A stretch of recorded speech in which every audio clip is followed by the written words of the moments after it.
2026년이 되면서 많은 것들이 변했습니다. 물가가 많이 올랐고 경제는 휘청이고 있습니다. 여기서 가장 중요한 내용은 내 월급은 제자리인데 물가는 오르고 있다라는 겁니다. 오늘 제가 말씀드리는 건 단순하게 돈을 버는 방법이 아닌 점점 어려워지는 세상을 대비하는 방법입니다. 부업이라고 했을 때 대부분의 사람들은 그거 한물 간 거 아니야? 이미 레드오션이잖아 라고 생각하실 수도 있습니다. 실제로 2026년이 되고 주변을 둘러보면 스마트 스토어, 쿠팡, 유튜브 이미 하고 있는 사람들이 너무 많아서 내가 시작하기엔 늦었다라고 생각할 수도 있어요. 일단 결론부터 말씀을 드리겠습니다. 솔직히 늦은 건 맞습니다. 그래서 지금 시작하셔야 돼요. 불과 2년 전만 해도 부업은 내가 먹고 싶은 것, 가고 싶은 것, 단순히 좀 더 여유를 즐기기 위한 수단에 불과했습니다. 하지만 2026년에는 부업의 의미는 바뀌었어요.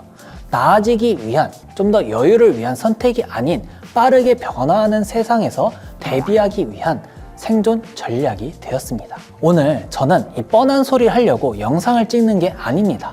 미친 듯이 빠르게 변하는 사회에서 어떻게 해야 살아남을 수 있는지 보여드리겠습니다. 우선 왜 부업을 해야 하는지 두 가지로 말씀을 드려볼게요. 첫 번째는 월급의 배신입니다. 2026년이 되면서 식비, 교통비, 관리비 등 고정비가 폭등을 했습니다. 쉽게 설명을 드리면 예전에는 10만 원이면 됐던 것들이 지금은 못해도 15만 원은 들게 되는 것 같아요. 그런데 우리의 연봉이 올라가는 속도가 고정비 올라가는 속도를 따라가고 있나요?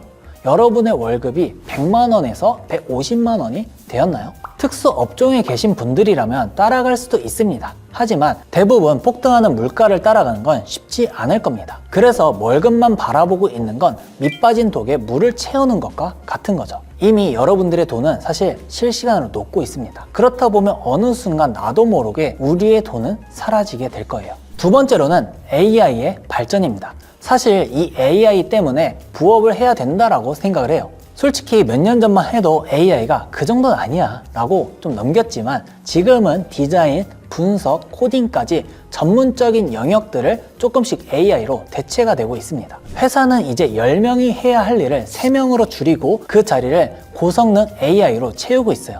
저희 회사도 예전에는 15명에 필요했던 일들을 이제는 5명에서 다 하고 있으니까요. 그렇다 보니 아무리 열심히 하더라도 우리는 언제든 AI로 대체가 될 수가 있습니다. 점점 더 가속화가 될 수가 있으니 더 늦기 전에 지금이라도 준비를 해야 하는 거예요. 그럼 어떻게 해야 할까요? 직장이 아닌 사업이나 창업을 해야 할까요? 아닙니다. 대비할 수 있는 보조수단을 일단은 만드는 겁니다.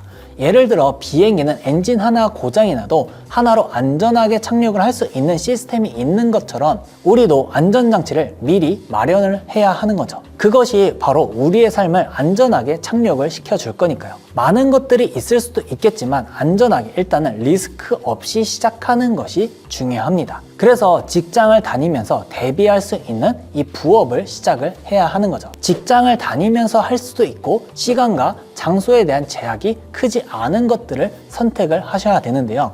그럼 이렇게 물어보실 수 있어요. 부업인 거 알겠어. 근데 그거 어떻게 하는데? 라고 물어보실 수 있습니다. 지금부터 현실적으로 바로 할 수 있는 두 가지의 해결 방안을 말씀을 드리도록 하겠습니다. 첫 번째로는 이 온라인 세일즈인데요. 세일즈가 뭐죠? 무언가를 판매를 하는 겁니다. 온라인 세일즈는 쉽게 말해서 온라인에서 물건을 파는 것들이죠. 온라인 세일즈를 대표적으로 보면 구매대행, 쿠팡그로스, 스마트 스토어 3개로 나눌 수가 있고 3개의 공통점은 물건을 받아 대신 판매하는 형식으로 진행이 된다라는 겁니다. 장점부터 살펴본다면 직접 물건을 판매하기 때문에 판매 물건에 따라서 큰 수익을 낼 수도 있습니다. 하지만 단점은 우리는 물건을 먼저 사서 보냈는데 판매한 금액에 대한 정산이 오래 걸려서 돈을 늦게 받을 수도 있고 물건을 먼저 사서 보내야 하기 때문에 큰 초기 자본과 고객에 대한 불만 전화를 받아야 하는 업무를 해야 할 수 있습니다. 또한 직장의 업무 시간이 고정되어 있다라고 하면은 물건을 받아서 보내거나 배송을 보내기는 쉽지 않은 이야기인 거죠. 두 번째 방법은 온라인 수익화입니다.